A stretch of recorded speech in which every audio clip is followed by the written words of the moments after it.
ఈ భూమి మీద ప్రతి మానవుడు కోరుకునేది సక్సెస్. ప్రతి ఒక్కరు కూడా విజయాన్ని పొందుకోవాలని కోరుకుంటారు. విజయాన్ని పొందుకోవాలని కోరుకోవడం తప్పు కాదు, కానీ విజయ బాటలో మన జీవితం నడవాలి అంటే 3 విషయాలు మనం చేయాలి. పరిశుద్ధ గ్రంథమైన బైబిల్ ఏం సెలవిస్తుంది అంటే, don't walk, don't stand, don't sit. నడవద్దు, నిలవద్దు, కూర్చోవద్దు. ఈ 3 విషయాలు మన జీవితంలో ఉండాలి. అప్పుడే నీవు విజయం సాధించగలవు. నడవద్దు అనగా దుష్టుల ఆలోచన చొప్పున నడవద్దు. దుష్టులు ఎలాగ నడుచుకుంటాడో ఆ విధంగా మనం నడవకూడదు.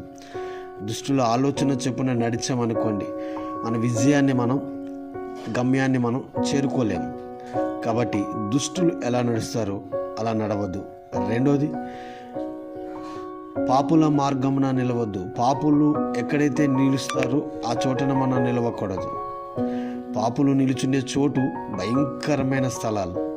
ఆ స్థలాల్లో మనం నిలుచోకూడదు. అప్పుడే నువ్వు విజయాన్ని సాధించుకోగలవు. మూడోది, అపహాసకులు కూర్చుండే చోటన నువ్వు కూర్చోకూడదు. 4-5 కూర్చొని ఇతర వ్యక్తుల గురించి అపహాసంగా మాట్లాడుకునే చోట నువ్వు కూర్చోకూడదు. అప్పుడే నువ్వు విజయాన్ని సాధించగలవు. ఈ 3 విషయాలు చాలా జాగ్రత్తగా వినండి. 1, డోంట్ వాక్, దుష్టుల ఆలోచన చొప్పున నడవద్దు.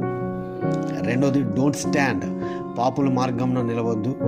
మూడోది, డోంట్ సిట్, అపహాసకులు కూర్చుండు చోటున కూర్చోకూడదు. అప్పుడే నీ జీవితంలో నువ్వు సక్సెస్ని చూడగలవు. ఆమేన్.